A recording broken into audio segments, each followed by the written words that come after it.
defense. First to 7 wins. I believe that is not new, other than the 7 wins thing. There you go.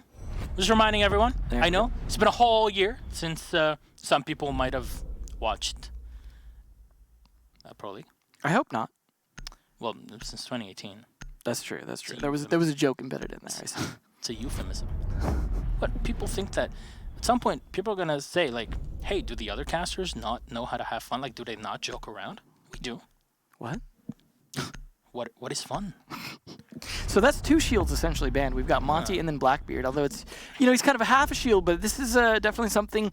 We've actually seen Rogue banning Blackbeard quite a bit in Season 8 as well, and then in this case, they just don't want to deal with Monty, which is funny because Blitz is what was so good for Mint previously, but it's like a Pulse off the board as well as Maestro. Not too uncommon. A lot of these actually kind of being common already, I would say, for North America and Europe in terms of bans coming out. Now we saw how abusable Blackbeard was when DarkZero and Rogue played against one another before. And I'm going to keep mentioning that match over and over again because I kid you not, I've watched that game not only live, but also another 3 times after it. And it's going to start on Hookah too, which you were just mentioning. It's pretty exciting, and I would expect some sort of mirror to be brought here. Of course, as you highlight, Monty's out, but Blitz is here, so the Panzerstaka is going away. He's just baiting him. This point, but changing off the Echo though, interesting choice, as they obviously don't have a Maestro available either, but they definitely going to value static cams, I suppose, a little bit more than mobile cams. And one thing I want to verify as we start, Marciu, can we check if Shuttle is running bulletproof cameras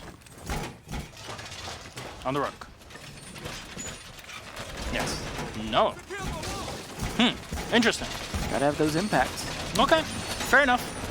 I don't know if that's an actual thing because Rogue famously use a ton of bulletproof cameras, especially when they're expecting smokes, which, incidentally, DarkZero are bringing with 4 cents. I mean, to be fair, they do have the mirror available as well as the cameras. So. But what is the biggest weakness of mirror? Smoke. 10 seconds left. Or also the biggest assistant to mirror is smoke. To play the operator. Now that you put it that way. So we'll see. We'll see how it goes, though. But that door that you just saw Vertical kind of looking at is definitely a big part of most strategies in terms of attacking this. Is most of them tend to push through that way, whether they come through that or the luggage hallway. They tend to push in to that A-bomb that you're just looking at right there that Shuttle's going to be trying to defend against. We'll see, though, if he's going to be able to use that ACOG to hold them off, or it's going to end up down to C4s and smokes to try and stop the actual plant.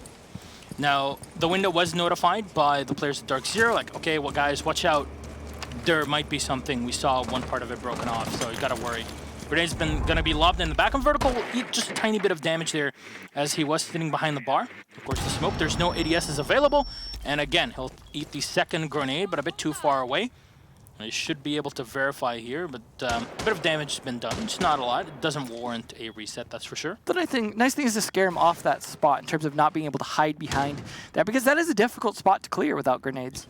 Well, the easiest way is to clear it from below, right? You bring the Buck, you bring the Ash, 2 operators, even the Jackal in this case. Operators. Oh no! Hot cold! Beautiful shot. Here's definitely hot on that one. Slash will go down, and now the rest of DarkZero trying to hunt down the second player. Nyx will fall back down, but then swiftly go back to the top floor, continues on with the drone. It was nice to see we're live pinging him, but it was just slightly lagged enough. And he'll drone himself in, which is not something I'm super fond of, but... You see a lot of Ashe players doing it anyways.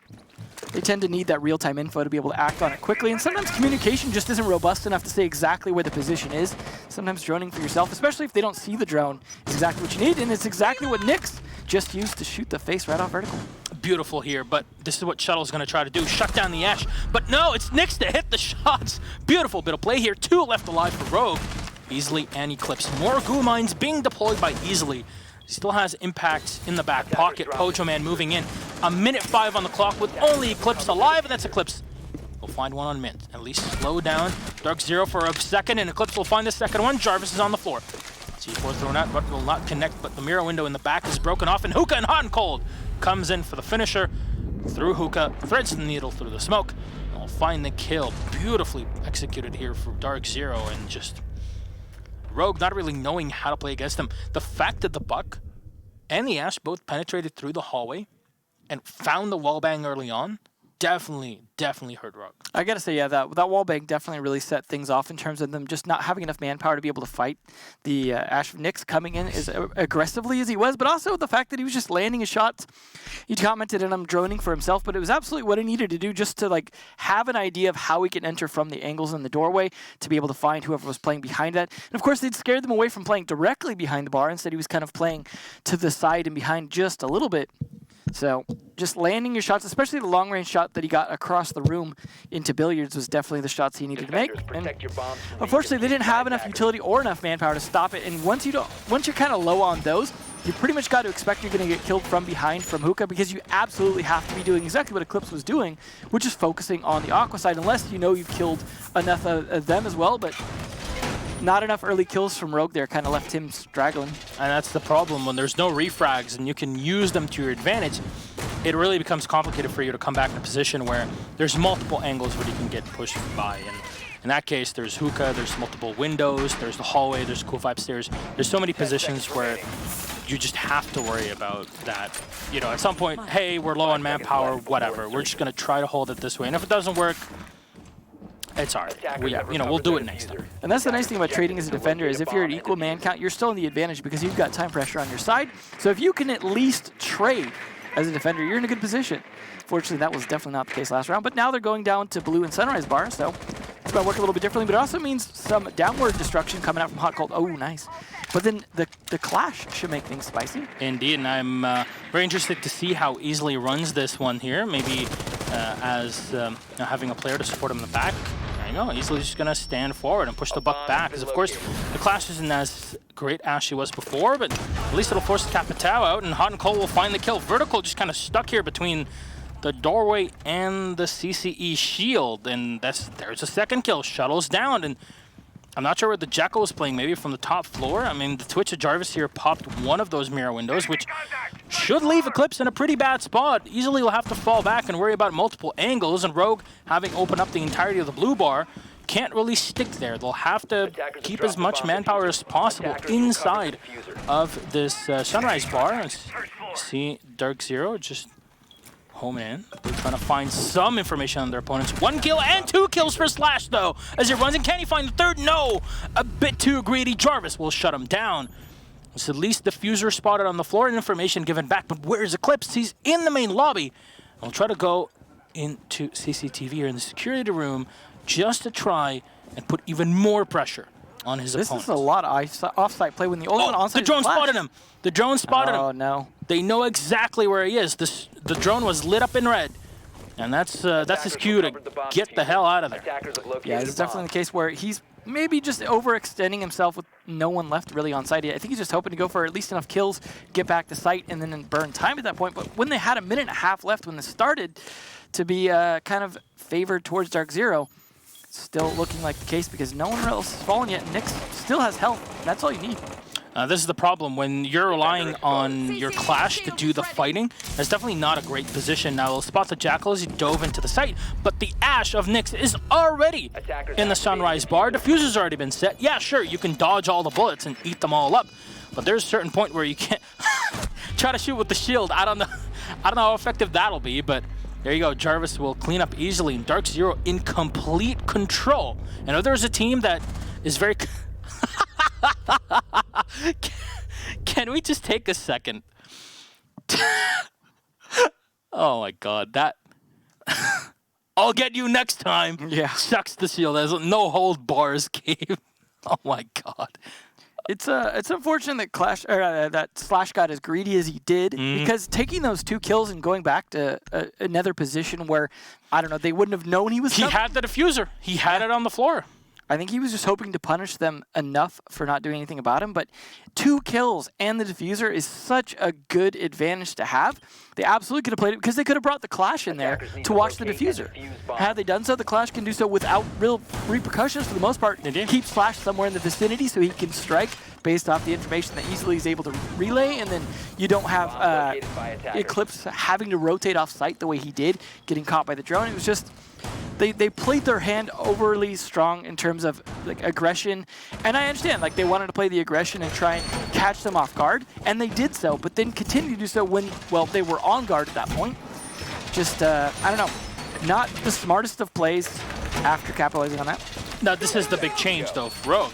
They bring the Echo, right? Easily has played a pretty good Echo in the past, and this might signal more, more technical gameplay, staying more in and around the site. You'll have your standard rotations that are held by your teammates. You're not going to go way off of the site, but it does require you to have some support of your teammates. You can't just go, quote-unquote, balls to the wall and... Yeah. Well, the nice thing is, too, they'll have the cameras upstairs from Eclipse to be able to have some idea where the top-down attack is coming and be able to work against that. Eclipse is probably going to be on the roam as well, like Slick he's doing right now as he's got all the cameras finally up. And then you've got Easley's drones both downstairs. Pojaman will man. No, that is definitely... I mean, at least the drones are both up, but that is not a good start there. Again, just getting picked off early. Just the shots coming out from DarkZero. I got to credit their droning has got to be a big part of this in terms of catching them in compromising positions, but then also DarkZero being confident enough to be in positions to execute on that. And such an underrated thing, the communication alongside managing your drones, managing the amount of drones that you have, aka your drone economy, but also having a player in and around to capitalize on the information that you got. It's just wonderful team play from DarkZero. Definitely something that Rogue were not really expecting, at least the way that you look at it so far. Well, they were hoping to be able to play a lot more free-form on defense and stay more flexible on this map, but it is absolutely not working. They're going to have to change up what they're doing if they lose this round as well. Well, Mint is in on the Jackal, and he's going to take control of the blue bar, which puts them right on the cusp of the attack on Kitchen, so they'll have some sort of entryway to use, Vertical and Eclipse, as well as Shuttle, actually. Playing on the top floor, Shuttle will find one. That's Nyx down and take it out. The Diffuser, yet again, will be held by Rogue, this time on Cool Vibe stairs. That's an important kill, though, because Nyx has been able to do a lot of damage later in the round as well.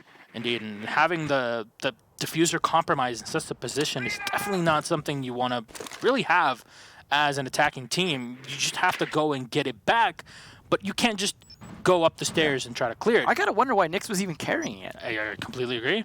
Your spearhead shouldn't really be doing it. Well, so far they seem to be a little bit stalled out, and this is actually a huge advantage to Rogue, who had been struggling with this phase of the attack specifically and going over aggressive, but Mint finding one on Slash is just going to put them right into the site with no one to contest it. And with no Diffuser to really follow up, that is the real problem. 3 players alive from Rogue, but they have cameras, they have the 2 Yokai drones that even though the Echo is dead, they'll still be able to watch this. And look at the Goo Mines doing work here. Shuttle can just stay in as long as he'd like.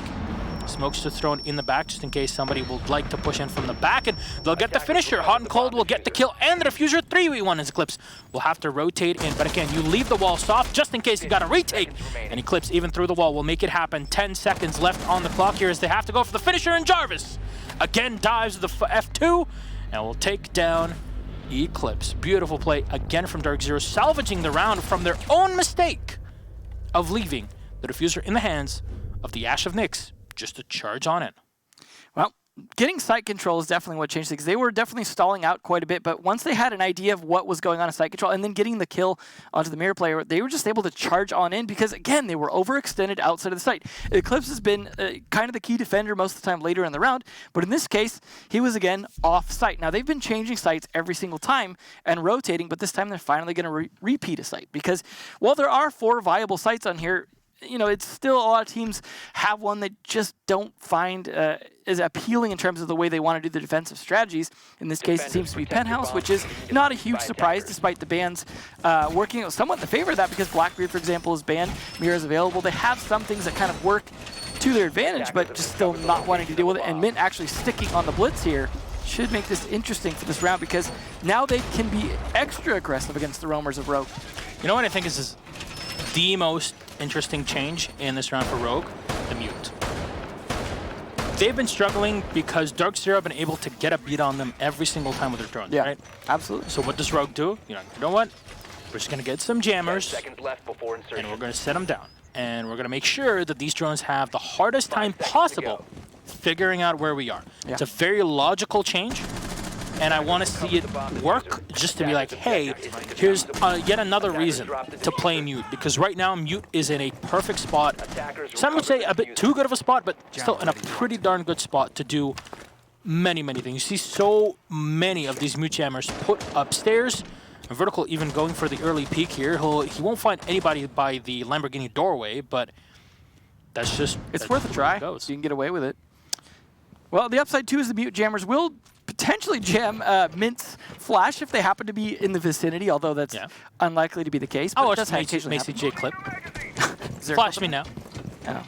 Where's That's the flash definitely, now? definitely something that a lot of people forget about just because it doesn't happen very often. But like you said, the Mute Jammer will definitely help. But at the same time, when you've got someone that can walk around as a mobile drone with a shield on their face, maybe it's not the right counter. But and again, another soft wallbang there that is going to down easily and finished off by Mint. Easily not so hot right now, that's for sure. Now, one thing I do want to highlight is that quite a few teams have been running Blitz or Monty plus a Finka. Finka has been actually a pretty big pick for a lot of teams. Hot and Cold final will go down as Eclipse will thread it and at least find the first one, and the Vertical with the second kill. So finally, this is Rogue at the helm, and it's been a while. Nick's shut down early on and also losing a technical operator, but they still need to take out Mint, which is definitely an operator to fear at any point in time during the round. Well, the plus side is they do have, I was going to say the ability to stun him and then hit him with C4s, but the shots from above were something he just didn't anticipate. And this round looking very definitely going the way of Rogue for once here, as Jarvis and Pocho are going to have to fight up against a lot of utility and a lot of firepower. Just Eclipse, the only one to even take a damage outside of Easley's death. So they're definitely slowing down at this point to do some droning. And those Mute Jammers definitely going to benefit as potentially stalling out Jarvis' drone because it can't jump to try and get around those. Very true, and I don't really know if there's anything on the site. I know there's 3 set on the top floor by the penthouse. I'm not sure if they put anything around this position here in the kitchen to deny information. Of course, Slash is on his own yokai drones and should have at least one set up in a correct position. He'll take a bit of damage and actually get down from the Capital, and quickly, very swiftly revived by Vertical. Take extra damage as well from Pojaman, as you just saw one asphyxiating bolt going into the back. Echo has remaneuvered, but Pojaman is ready for him. Slash will go down. Pojaman pushing yet again against the Mute, and we'll find it. That's 2 kills now for the Poj. Jarvis low on health, though, and it'll get shut down instantly. Vertical and Shuttle are ready to clean it all up, and Rogue will put their first round on the board.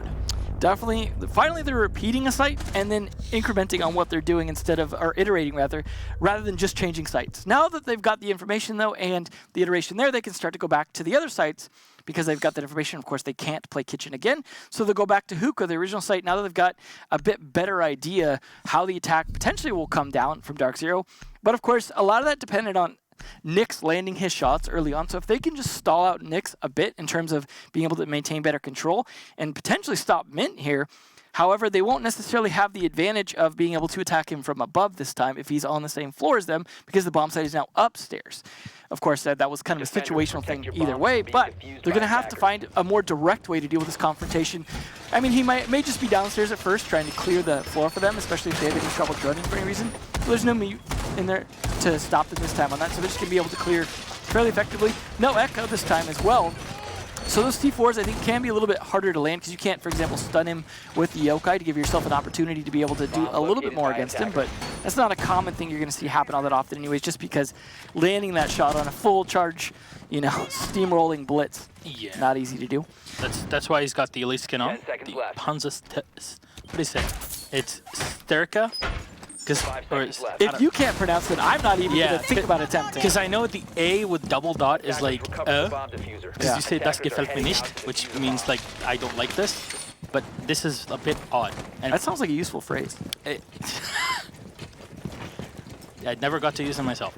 But yeah, Mint here, of course, on the Blitz. We'll get to see how this works out. I'm very perplexed by the choice of now Habana, though I do understand that DarkZero realizing that, hey, Mira's available, Penthouse is definitely a possible site to play. Maybe we don't really need any Hard Breacher. Now, of course, Coastline is, I believe, the only map where you can play with no Hard Breach and it'll be completely fine. I guess Consulate if you're really confident on your garage attack. But even then, having Habana is fine. I think teams like Empire, for example, will run without a Hard Breacher, and they did last a couple of nights ago when they were playing against ENS. They only had like around half of their rounds were actually ran with a Thermite. Slash will take quite a bit of damage in the back, and they'll have to stay close to the cooler. And, well, the Blitz of Mint here is just getting ready to push. He's got 2 smokes, of course, to play with. And Pojoman has all the utility. Look, it didn't hit the mirror, unfortunately, for Pojoman. This tarp angle combined with the firebolt there was a good opportunity for Mint to push in, but there is at least one remaining. Just because they can cut off anyone's ability to rotate in, it's the hole onto the stairs that's going to be his biggest problem. Fortunately, Pojo couldn't finish off the kill, so he's going to try and firebolt it.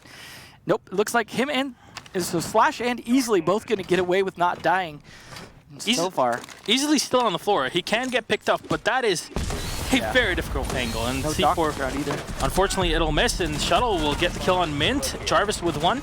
Will try to fight, but the impact grenade almost taking him out, and it's 2 for 2 as it turns to a 3v3 and even 3v1 fight, as I believe Vertical is down on the floor. Eclipse will find the kill on Jarvis. There you go, finisher on the smoke. 2v1 as both players are fairly full on health. Pojoman will even try to fight with his M9, but cannot connect the rounds. Diffuser in the hands of Pojoman. Now we'll have to go for the diffuser. Hear him going in for the plant, and they should be able to spot the Valkyrie here. If she can deny this diffuser plant, no, it does not work out. And Hot and Cold still alive and ready with the shotgun in hand. The Skeleton Key should be able to finish off here. No, Eclipse instantly finding the head. 1v1. Pojoman all the way in the back. Diffuser set on the floor, and the drone has been taken out. This has to turn into a fight. Unfortunately, he reveals his position. Eclipse fires, and he'll land the shots. Diffuser will get taken out, and there you go, Rogue. Beautiful cleanup from Eclipse, the comeback that'll win them the round and put it at a 3-2. Still, though, advantage for DarkZero. I gotta say that using the Skeleton Key, while it was a great idea if Eclipse pushed close, he was smart enough to swing wide, and Capital firing that pre-fire absolutely cost him the round because he had the advantage. You saw Eclipse looking the wrong direction. He couldn't see far enough over to be confident that no one was out there, had no utility to be able to find that out, had to just take a chance at that point. Because of that, Capital absolutely could have played that, but just firing that shot, giving away his position, Eclipse was absolutely on top of landing his headshots, despite his 1 missed shot from the stairs. Eclipse seems to be at the heart of every single one of these clutch attempts so far. You can say he's always able to eclipse his opponents in all these fights. Unfortunately, not enough of the early rounds, though. But Penthouse finally coming out here, so they're going to try something different. This might be what they need to kind of surprise and bring it back to a tie. We rarely see any ties here in the middle, now that it's possible. We still have 2 ties. That's right. Because we're winning. Always have to make that joke. Oh, I'm sorry. It's mandatory now. I don't know, one day I'll be a dad, so I gotta practice. So that's a warning to everyone out there. So, Penthouse, this is very interesting. Not seeing a lot of changes other than the fact that we're finally seeing Vertical now on the Vigil. Should be very interesting. And no Mira. Yeah. That, I think, raises a lot of questions. 10 seconds to go. I think, this is a team that is a lot more confident with Penthouse defenses with no Mira than a lot of other teams out there. Though. Even though they were a team that, I don't know how much we can trust Ranger, right? But like, on record, you know what, this site, This is our favorite bomb site. Not as easy to play without a Mira. And you know what, I get it, but I kind of am bamboozled here. It's definitely a strategy if they just want to be able to fight the angles they want to fight in terms of just having intel. And Shuttle, again going for a peek, but not with a dock this time, just iron sights out a window. And he does see the shadow of the Jackal. So that actually sounds like a movie title. Yeah, exactly. I was just gonna say it. Oh man, do you read my mind, Evan? Try not to when I can help it. It's a very dark place, to say the least. DarkZero. Indeed. Oh, 1 camera spotted. Yeah, it is fairly out in the open. There's a second one, of course, setting outside by the DJ booth. That was just a decoy, right? Yes, indeed. Indubitably.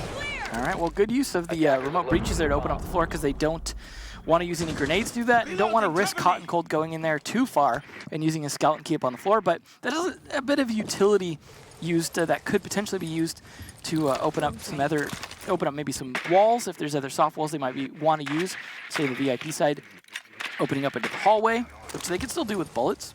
Or if they wanted to clear any barbed wire with those breaches, now they don't have the opportunity anymore. So this is going to depend on this window pressure being a big part of this, and of course that's what the Capitao is for, but also the angle from Hot and Cold is a nice one here, trying to fight a little bit differently in terms of also wanting to deal with anyone behind the dresser at some point. It's definitely a position where if you had a Blackbeard, it would be a great spot to be in. Which of course is why it's banned. Indeed, and Zofia is also a pretty potent operator on this one.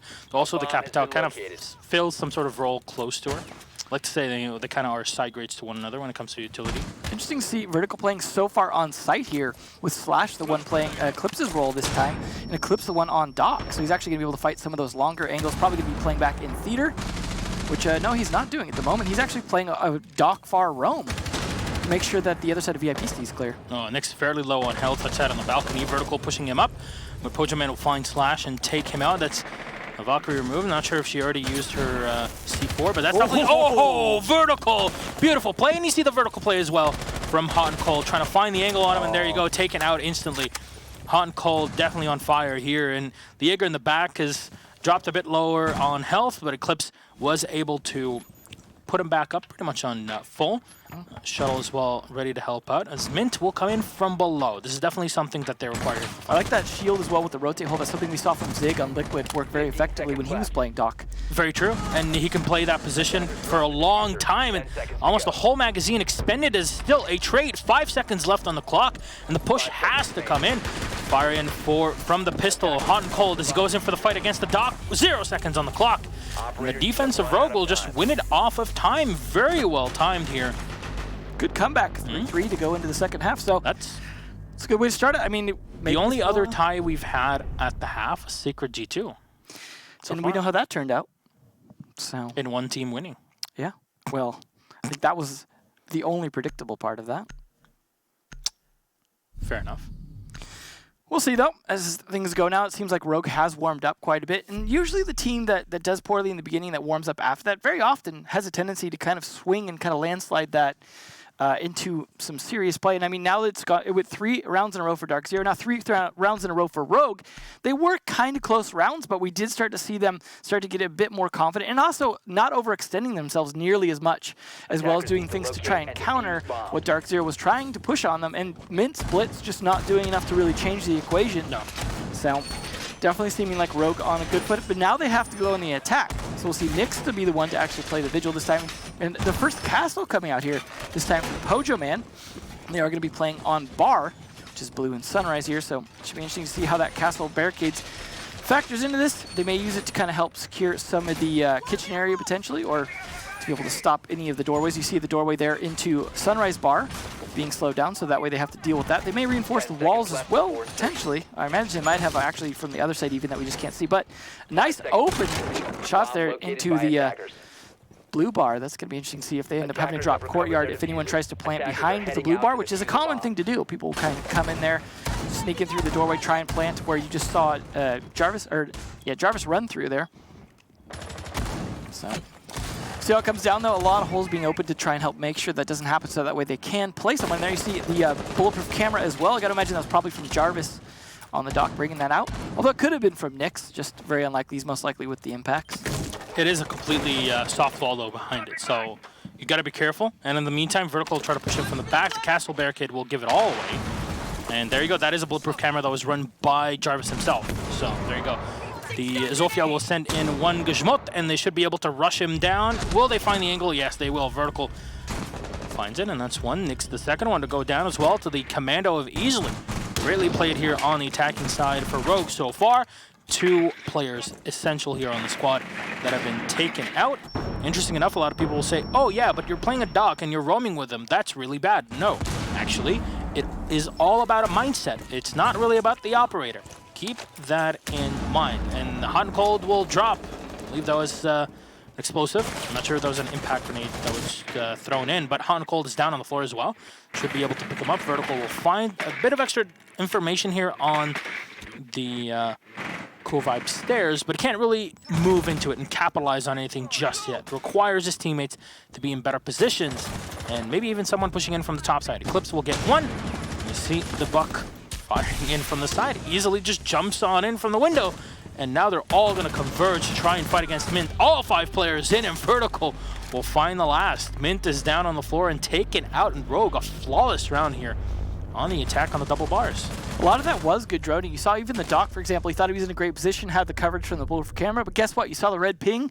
Vertical came right around the corner swinging. It was a little bit, I want to say kind of sloppy in terms of the way he kind of swung a little bit wide, was aimed a little bit low in terms of trying to get a kill, but absolutely secured the kill. And the important thing is he wasn't able to get a great angle on Mint, but he kept him completely in position on the Cool Vibe stairs while the rest of the team was executing around that. And then once it came down to it, guess what? The rest of the team's dead. They know exactly where Mint was standing at that point, either on Cool Vibes or upstairs.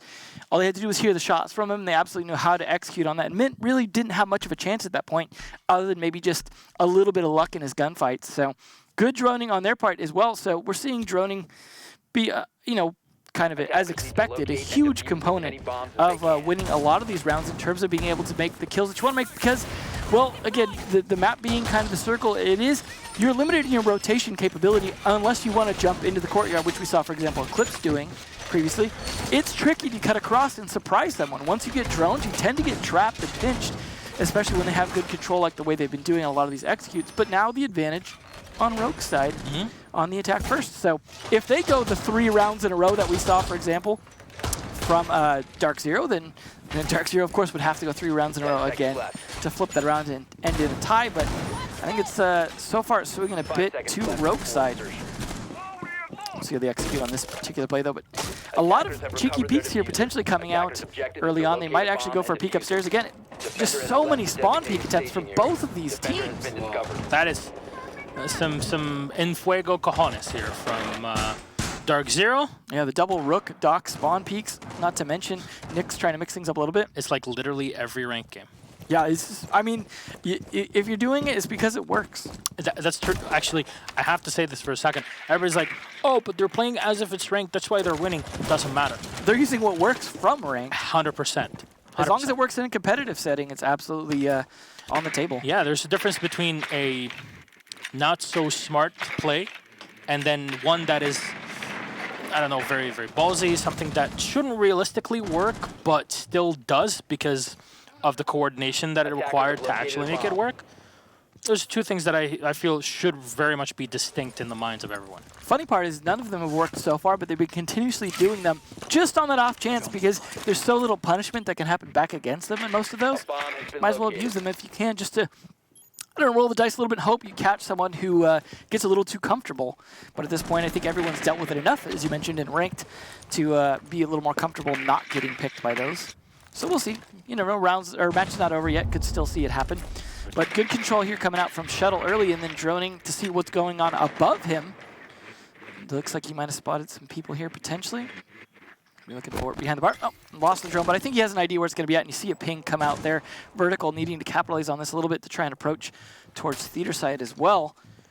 Looks like he knows this could be a bit of a live ping, but there we go. Again, the kill on the Jarvis from a live ping coming out from a drone. So that's good coordination. That's communication too. That's not just about droning. That's about saying, hey, ping for me right now. We saw them also doing that on DarkZero, trying to do that for Nyx. So it seems like the Ash players benefiting off both their own droning as well as teammates droning early on. Well, in the meantime, Nyx is gathering information on the hallway camera, default cam, and he's just playing the Ela, which means, you know, at that range, hitting the shots are a bit more complicated, but still, Ela is in a pretty good spot, in my opinion. She can really do whatever is required. Now, it's smart that DarkZero holding off the flank as best as possible, and yet again, this is copy-paste what we saw in the match that happened a couple months ago. As you saw there, easy kill from the Mira, threading the long-range shot. My God, Pojoman beautifully played. He'll take down Eclipse as the Zofia was about to execute. Slash flashing himself, but easily in the meantime trying to clear out any utility of this set by the defense. Shuttle get Pojoman as Nyx will rotate back on the site. And you see the wall even up top is not fully reinforced.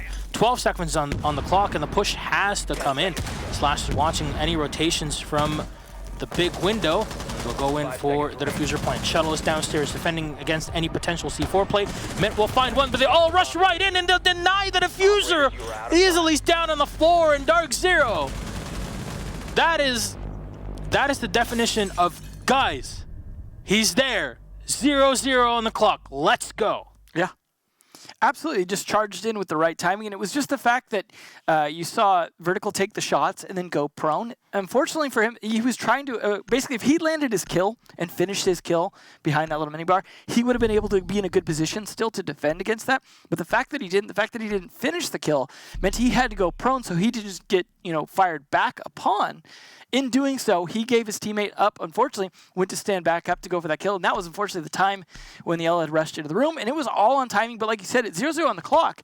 The timing is absolutely in the favor of the defenders in the sense that they know exactly what you're going to be doing. It doesn't matter if you die at that point. You're like, you know what? I saved the round. That's all that matters. As long as you get them off the diffuser, that's all you have to do, and then you win. KD, absolutely worthless if you end up losing at the end. Yeah. But either way, that is going to stop any kind of streak now. So there was 4 rounds in a row from Rogue, and that was the most of the streak we've seen so far. But now we're actually seeing a little bit of a back and forth, so things should change up. But if we go down to Kitchen, and I was talking about earlier how Rogue were kind of switching bomb sites regardless of whether they won or lost, and of course having switched them when they won. In this case, DarkZero finally having to switch when they won, but they did win their first defense on bar, but they decided to try it and then switched off of it. So we will likely see a return to bar at some point. But now that they've won hookah, they're not actually going to do that. They're just going to go to kitchen instead. We'll see if they keep kind of penthouse as a pocket strat the way Rogue did as well, though. It's the nice thing about having 4 viable bomb sites is you can have that happen because Rogue did play all 4. Very true. And this is the beauty of Coastline. Really, it explains why we've had this map played so much in the past year. Yeah. Well, it's good to see that Villa has also managed to creep up there. We tend to have that. There's always at least a season of lag for a map, it seems. Villa kind of very quickly, actually.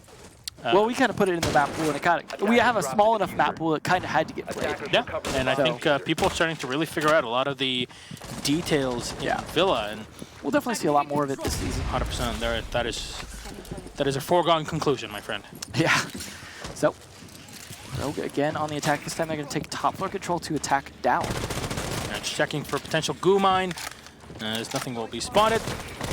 Just open up the door, take control of that hallway. And it's of course very important. Hey, what's the mindset of playing Coastline? It's very easy. Hey, we're attacking the bottom floor. Let's take the top floor. We're attacking bottom floor. Let's take take the top floor. Attacking the top floor.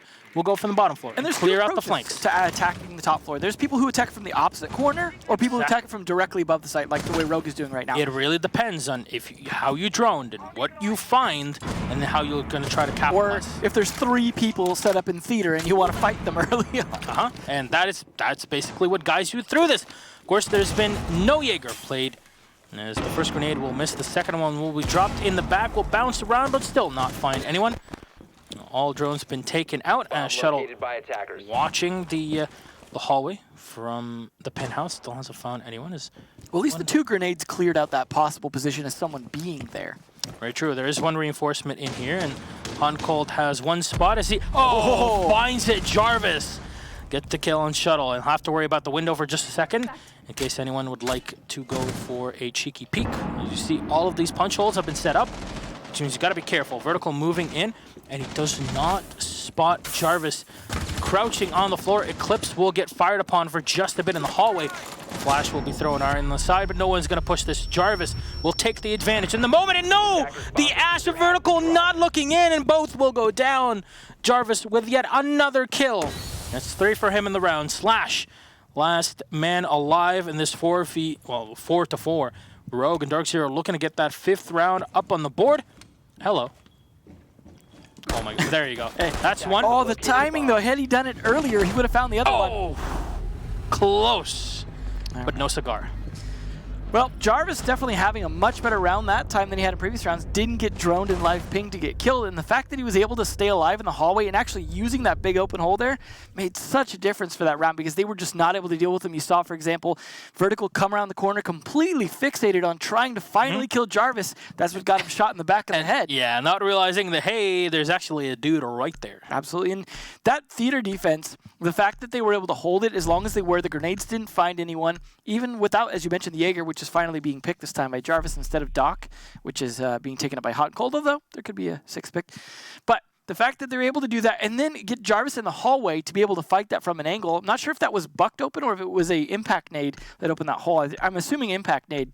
But either way, that worked so well for them to have that crossfire because Rogue were completely dependent on taking theater because they can't leave it. It's just above the bomb site. They cannot leave that open, and they were forced into so many fights they should not have taken at that point. The flank needed to happen, really, is what it came down to. They needed to come through luggage. They needed to come around behind. That's the thing. No one came from luggage. And that's where a hard breacher potentially would be helpful if they had the back of theater reinforced, for example. then you could get in. Say a Maverick even would have been useful to be able to poke a few holes there. Had you been able to do that silently, they wouldn't have expected it. Assuming Jarvis wasn't in the hallway at the time to see you approach. Yeah, there were 2 people in the hallway. Yeah. The wall in the back was still soft. There were only punch holes around it. So even soft, you can actually do it a little bit quieter by using Maverick than by punching it. That is very true. 5 seconds remaining. Still. We'll see, though, how things go if it goes to that side around again, but we will go back to a bar because they can, because they play 2 other sites. So this is definitely the site they want to be playing the most. Despite, they didn't win it. What am I saying? They won the other 2 sites, so they have to go back to this one because they don't want to play Penthouse yet. Sorry, I was thinking about that the other way around. Just because they've been so voluntarily switching sites on both teams. It's as if they have the choice. Yeah. It's nice when you do have that choice. There's definitely something that is, attackers never have a choice on bomb site, and they can continue to repeat to attack the same bomb site even if they win it, whereas defenders, if they win, they're the ones who are forced to change. So it's interesting. The asymmetry in this game's design is definitely very interesting. Well, you get to play the other half on the other side, right? So there's a certain point where the madness has to end. That's true. We'll see how this attack goes. You see DarkZero are fairly pushed up here trying to fight 2 angles being pulled. Hopefully here. Oh no! It gives away his position. That's not a great spot. And you see already, I believe, the Ash on the floor trying to peek. Oh, there you go. Fire in, and Vertical will go down. No follow-ups, and Hot and Cold is able to scurry away with his life. There's still the Jaeger holding off on the opposite end here. Should have been heard here. Will he attack the Zofia? Yes, he will, and win it out. Jarvis nails the shot, and Eclipse will go down. Now, in the meantime, Rogue have penetrated the defenses inside of the site. Slash will go in for the finisher, and there you go. That's what they needed, but easily is the last man in. He'll find one. Still at around 60% health. Players will have to peek in from the kitchen as this is the position that they were in from the beginning of the round. All 3 have to come in from one angle, and there's so much time in the fuser in hand. DarkZero can just stand here, and they still have, I believe, an impact where you can fire in from the bottom. There you go. They have an impact grenade, a lot of time, and that's exactly what Mint's going to try to do. He'll try to impact and have some sort of angle to look on down, and easily as Jarvis will win it out. Wow, hitting the shots here perfectly with the 416, and that'll be all she wrote for this round. Wow, DarkZero. Match point now. Indeed. The only way for Rogue to bring this one back is to tie it 6-6, and which will be our first tie ever, if it does happen, at least in this season. Well, what's going on so far, it seems that Rogue are continuing to attack primarily from one entry point. And in doing so, what's happening is you're seeing DarkZero just bunched up fighting angles. And Rogue are just losing a lot of those gunfights. You saw the one, for example, where it was just a millisecond too late on clicking the face. Maybe click just to the side a little bit because that lost that fight and lost even more.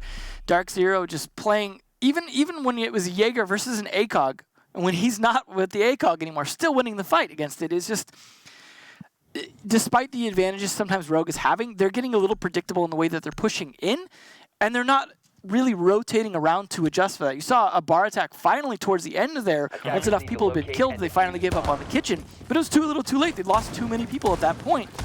And the droning, maybe not as effective because, well, you're not catching a lot of roamers. This feels like exactly like what we saw in the first half where Rogue finally realized we're overextending ourselves. Let's put more people on site. Let's fight from the site. And it worked. DarkZero doing the exact same thing, just much earlier in their defensive rounds, is putting them at match point and ahead by 2 points because of that. So just much smarter. We'll see, though, if Rogue are able to adapt and maybe just coordinate a much more efficient push. They are going to have someone to help clear with the roam a little bit easier if there is one potentially, as Flash is going to have his ability to make those phone calls with Logic Bomb. But it looks like they're setting up outside in the hallway again to defend this. We'll see if it works yet again. They're definitely setting up a bit of defense for Theater, expecting Rogue to go for a similar push when they're attacking for a different site. I'd like to highlight that Rogue played on Coastline last time against Space Station Gaming at the US National semifinals. That was game 3, and it ended up with a 6-4 victory for Rogue. They ended up getting 4 rounds on their defensive side, which is, this was running the old setup of, you know, play 5 rounds on defense, 5 rounds on attack. So if you compare it to here, it still wasn't too much of a game towards the side of Rogue.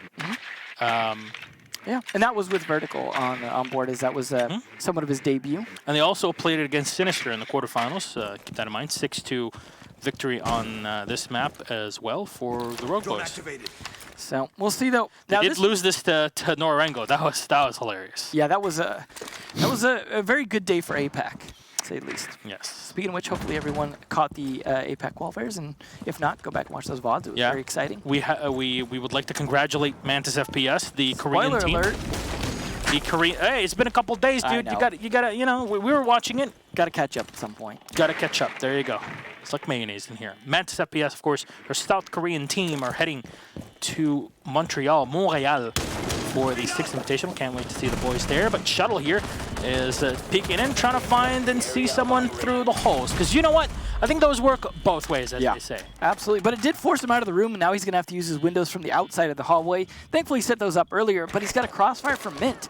I'm not sure they're going to join that. At least Eclipse with the first kill here. Oh! Shuttle with a second. This is actually starting to work out. We could see a comeback from Rogue, but there's 2 heavy ACOG defenders left, and the Knicks with the high mobility, they're going to have to hunt them down. You heard the phone calls just going off. Hopefully, he still has a logic bomb for the execute, so they have an idea who's on site.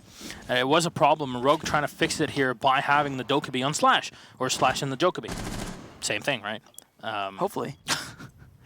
Or Dokkaebi, as far as I'm told by South Koreans. It is a tricky one to say. It is a bit. There you go, even for me. Oh, But okay. the Dokkaebi here for Slash, definitely working out. It gives them information that now Rogue, they can rely on it to just watch any people in the back and even get frags off of it. As Slash will get 1 Shuttle with the second and last alive is Jarvis. He's done a ton of work here for the team, and he'll find 1 in Eclipse. But look at the amount of damage he's taken. He ate the grenade. He was boosted up a bit beyond max health, right? No. He still had all stim pistols. Attackers are activating bomb diffuser. Yeah, because there was a Rook. It makes sense. There was a Rook. That's right. He was extra armored. 100%. That's how he survived the Super explosive. tank. There you go. Well, let's see. He's got at least full health plus a little bit of boost to try and contest this, but 4 people to find. Oh, he'll find 1. Try to spray from the side, but Shuttle is ready for him, and that was actually beautiful. Instantly finding the head of Slash, but it's nowhere near enough what is required in the position. You can't really fault him for at least the try there. Rogue will pick up the round. I'll make it 6-5, a round away. It all hinges on this. To Rogue tie it and make it our first tie in the entire season for all regions, or will DC take it 7-5? I think it's definitely a possibility here. We see it go that way. Not going to see Penthouse come out from DarkZero, though, so they're not going to bring that out. This Kitchen's going to be the last one, but it is it's going to be interesting to see if they can bring it up, because Rogue seemed to have figured out, oh, hey, let's do a better job clearing from the reverse side that we don't need to, that we're not going to be attacking from. So they attacked Hookah, for example, from below, and actually helped clear that out. And in doing so, they offered them the opportunity to have that clear to push in with multiple people. You saw 4 people pushing for the push instead of just 2 this time. You typically see that 2 going in for that final push, maybe 3. But having 4 people left alive to push in there made such a huge difference in them getting that off, because there was so little people left to defend against it as well. Wow. Hot and Cold and Jarvis. Beautiful plays for them. The 2 Doc players. Yeah, Eclipse and Shuttle, they're not far away from him. Eclipse just needs 1 kill, and it'll be equal to Jarvis, at least in that department. Hot and Cold with 9 assists. It's pretty good. A lot of teamwork. Yeah, we're seeing a lot of good coordination, I would say, though, between even the rounds where the teams lose. I think we're seeing a lot of well-oiled machinery. Yeah, a team that. What was it that Parker was saying? The team that plays together slays together, and I don't know how to feel about that. I'll be honest. I'll leave it up to Twitch chat. Maybe they can decide for me. I assume you mean slays in the Santa Claus sense. Yeah, as in like Slay Girl, that kind of Beyonce stuff. Oh no, Nyx unfortunately dropped out. Not sure if we're gonna have a rehost or not yet. It was within the first 15 seconds, but we'll wait on an admin decision for this one. It's very possible. Yep, not up to us. So we'll get ready for it, just in case. Yep. As players will continue. There's no 2 Pojo Mans. That would be ridiculous. Oh, looks like he's returned, but still may or may not have to do a rehost anyways. But as the time ticks on, that's more information that can be gathered about the defense as well as potentially the offense. So they have to wait for a decision. They can call for a rehost, but they have to wait for confirmation. We have the confirmation. There will be a rehost. So we have the okay as our admin team has verified it. Hello. Well, that'll be interesting for Rogue because, of course, everyone has to pick the same site, the same operators. If they 6-pick, they have to pick them regardless the same way. And if they don't, they lose the round? Yeah, that would not be a good way to lose a round, and I believe that has happened at least once. Yes, I believe it happened to Penta. Not great.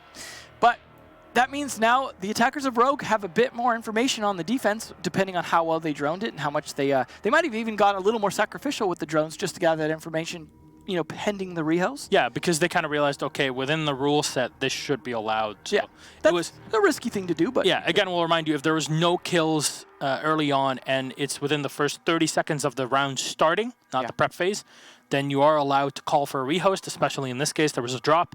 So we have the okay for the rehost. Yeah, if you're DarkZero, you don't want to get any spawn kills early on right there. Because then you might lose your rehost and you lose Nyx automatically. That would be great. So there you go. It's the scoreline is currently 6-5, which is fairly interesting. I have to wonder. You said last time it came down to a 1v1 to decide. Looks like we might just end up with a tie because this is a situation where you can have one. So definitely going to be close again. As I said, the only difference from before is Vertical being on the team now, and he seems to be doing pretty good. We've seen some good entries from him as well. So yeah, I'm interested in a few things. There's my biggest thing is, are Rogue getting a bit too predictable for DarkZero? And I would like to at least have an interview with DarkZero or Rogue. If they tie, then it'll be neither, so. Yeah. Yeah, so one of them's got to win for us to find out. Please. Well, only DarkZero can win.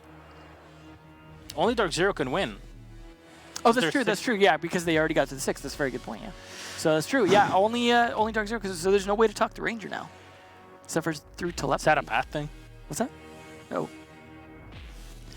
So, it'll be interesting to see if they can come back, though. I mean, I think Rogue definitely have the potential, and we've seen a lot of streaks so far. We saw 3 in a row from DarkZero, 3 in a row from Rogue, or 4 in a row from Rogue, rather, but then 3 in a row again from DarkZero. So if the pattern kind of continues, then this is a Rogue round coming up, and now they have the informational advantage, not to mention Nyx maybe losing a little bit of his flow. But, you know, some of the momentum shift could also affect Rogue now as well. If they kind of cool down for a second during that.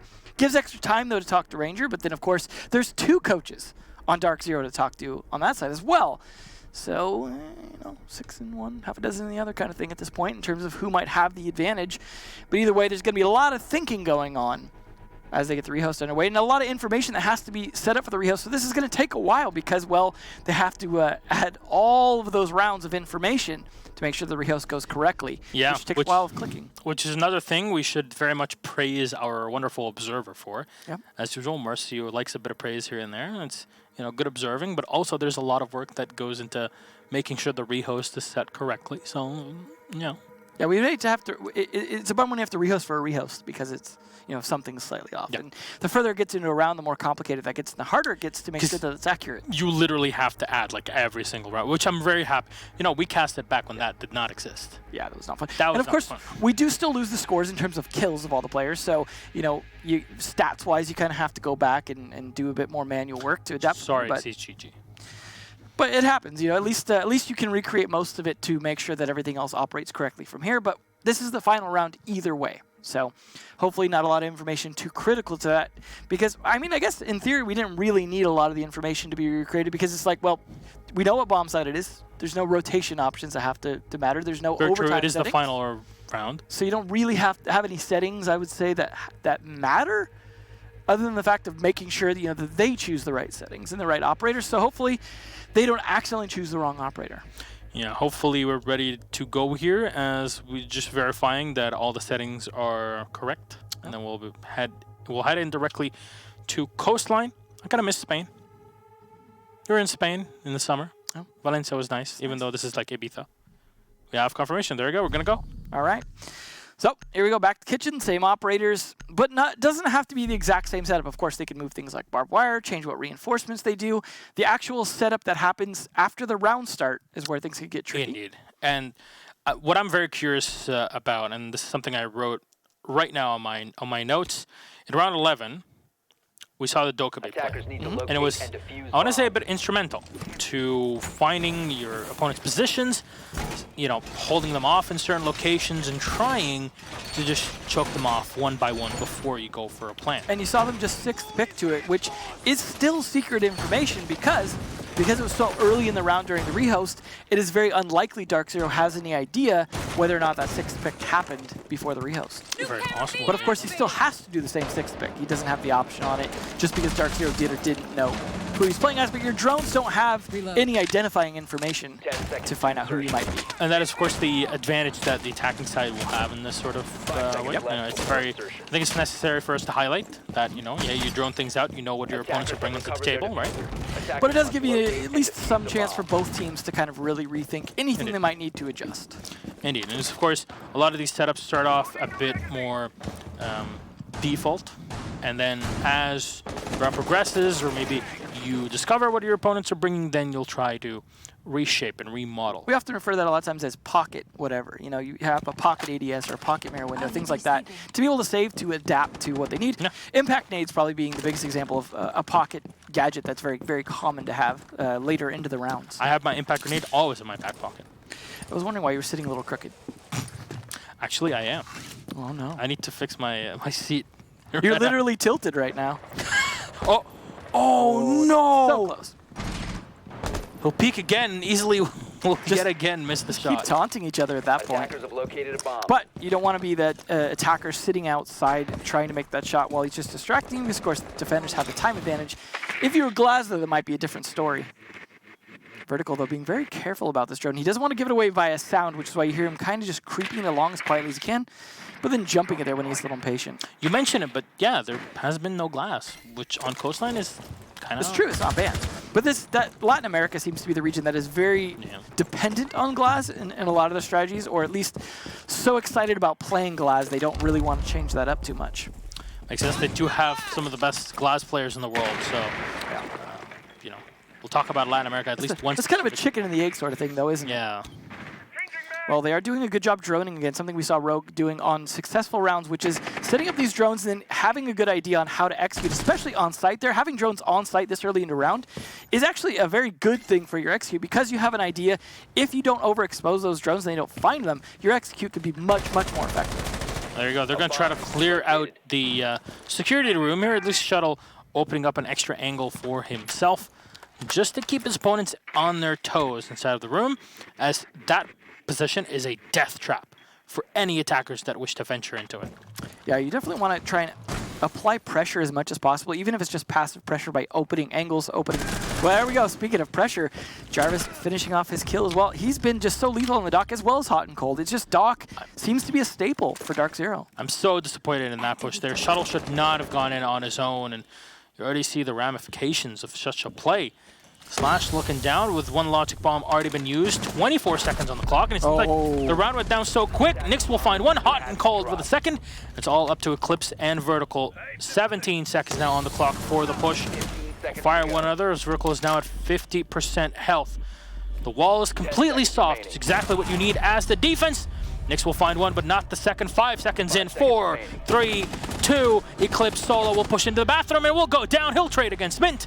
And there you go, ladies and gentlemen, DarkZero will take the round on defense and will take the whole game, 7-5 on coastline. And I love that bulletproof camera. That's something that both DarkZero and Rogue play consistently, because that one in the back of the desk looks all the way down the middle of the map and through onto the blue bar. It's a huge angle that you can play, and Jarvis, wonderful plays from the Canadian in this matchup, as of course you can't really see all of the statistics that were here. It's the double digits, though, for them, for sure. I think he put up a total of 11 kills, if I'm not mistaken. That's, you know, I wish there was a pop-up that would tell me, hey, you're absolutely wrong.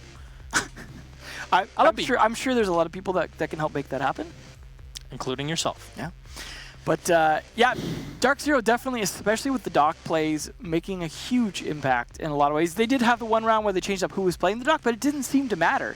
It's just their ability to play long angles, and it's not just playing long angles with the ACOG, but also having those long angles of visibility with the bulletproof cameras, because as you mentioned, those bulletproof cameras are, I think, at their best when they can see very long angles, because they cannot rotate, right? You're looking at one straight angle. It gets up to a wider angle the more distance you give it. But it's more important when it's a long angle, partially because that also means it's further distance from someone being able to do something about it as well. Because, you know, the only one who can really do much at a very long distance is Ash. outside of that, even the Zofia things are going to be difficult because they arc. Yeah, exactly. Whereas and even then, you miss it, and this is a right that you can test it out. Ash breaching charges have a wider explosive radius, which means there's some tolerance for any errors that you might have. Whereas with Zofia, if you miss an empagement, you're not like that angle is so tiny on it. Yeah. You're not going to be able to do much with it. So there's not really much you can do at that long of a distance. You're not going to throw a grenade at it either, so it's pretty much down to Ash or nothing. And so they've definitely been taking advantage of just long angles in general. And so I would think about that in the future in terms of taking DarkZero to a map. You want to think about, are long angles really going to work against me? Because it's clearly a strength they have, both from the operators they choose and the gadgets they choose to bring with them, because, well, that Doc does get that bulletproof camera. So it's something that clearly works. And there's no direct counter to Doc per se. So it's just a case of you're just gonna you're gonna have to. I'd say you're gonna have to do what they did the first couple rounds, drone him out. Once they caught Jarvis, they droned him out early. Get some idea of the way he plays, the way he's gonna be positioned. Drone him out early, kill him early, much like we heard talking about killing Kanto early. Another good Doc player when we heard about it from Secret, talking about how they were dealing with that. Yeah, and so that same concept maybe in the future could be applied against DarkZero, but we'll see if that happens. Yeah, and again, this is the rematch of the game that happened at the end of Season 8. A game that came down to the final round with actually very copy-paste of what we saw right now. Just the end, it was a 1v1. There's a 4K from the first play from Rogue, turned into a 4K from the opposite side. Back then SK Gaming, then DarkZero now. And it was just all Rogue at the end. But you have our interview ready. Let's have a quick chat with Nix and the squad. Good evening, Nix. Congratulations on yet another victory, and this time against a bit of a rival in North America. Thank you so much. So this was a pretty darn cool game, and we can see it on your face. It was pretty close. Now, I was just saying it, just to remind everybody that didn't really watch or tune in during Season 8, you and Rogue had an explosive game. Week 14, final game of the season. Winner goes to Rio. And it was very close, exactly what we had right now. That time, Rogue was ahead of you. This time, you guys were able to make it happen. So it is pretty explosive, as we can already tell with the bit of, breathing in and out, heavy breathing. That's coming out for you. All right, well, a couple things I'd like to ask you about. First of all, a bit of a question on the technical side. Bulletproof cameras. Both you and Rogue employ those religiously, I want to say. How important are they, especially in a time where Maestro is becoming more and more of a optimum ban from the defense, basically, to not have to deal with them later? Yeah, so bulletproof cams are definitely something that you need to be running if you're a professional team, in my opinion, especially with Maestro being banned heavily with it, especially this season. He's he was banned in the last game, he's banned in this game, so you don't really have the benefit of getting Maestro sight vision. So the bulletproof cams really just help with them being able to execute smoke takes. A lot of the time we were using bulletproofs to read into what they were doing. We knew that they were setting up. We knew that they were going to get ready for a smoke execute. So then we played aggressive. We had to pick on their smoke ops, and then we played back. So the bulletproof cams help immensely. All right. Well, what is it with playing the Dokkaebi then to try and deal with them? Because she also brings the smokes, but when you realize your opponents are roaming quite a bit and you can't really deal with them, it is one of the operators, including the Jackal, maybe they'll be bringing to the table. When is it time for you, in your mind, to bring such an operator to the table? If you just have really, it depends on what you're running comp-wise. So if you're running stuff to clear vision, such as like Ash Zo, then you can just clear off the bulletproofs. But if you want to go for a more sight-heavy take, like a Dokkaebi, Jackal, with maybe like a Blitz or something like that, it depends on what kind of comp your team wants to run. So we knew Rogue was switching to the Doke to try to deal with our vision. So in that last round, I ended up getting a pick on the Doke, which is super big because they lost their smokes and they had to basically just walk up hallways and go through doors to be able to win. So that was a really big pick, and everyone played really well. So now on one specific round where you guys were on the defense, so it was specifically round number 8. You were playing in hookah and billiards, and there was a moment where there were a few seconds left on the clock. You heard the diffuser coming down right behind the bar, and then the decision was made, let's rush him because time is on 0. We get the kill, it's all done. What prompted that sort of decision, and how are things being relayed between the players to finalize that execution? So we knew that they had one repelled on big window to kind of hold for the push like that. So we weren't going to be able to swing on their planner. Mint told me that he was going to fight the big window guy, and then I was going to swing. So Mint fought big window. He ended up killing, I think it was a Twitch, which is a super big kill. And after he killed that guy, it freed me to go really wide and kill their planner, and we won the round. So Yeah, there was an Ash right on the pool table, actually, and it was still, I believe, I'm not sure who it was, actually, but it was on the, I believe it was vertical, yeah, Emzo just correcting me. It was on the floor watching, but mostly watching the hallway, so not really expecting this sort of double two-man play with the communication. You know, sometimes we get to see it from our perspective before anybody else. It is very enthralling, I have to say. There's a lot of technicalities that come into it, and when you get to dig deeper into the minds of the players doing it during this sort of play, it's very interesting, to say the least. Competitive Rainbow Six is definitely unlike anything else.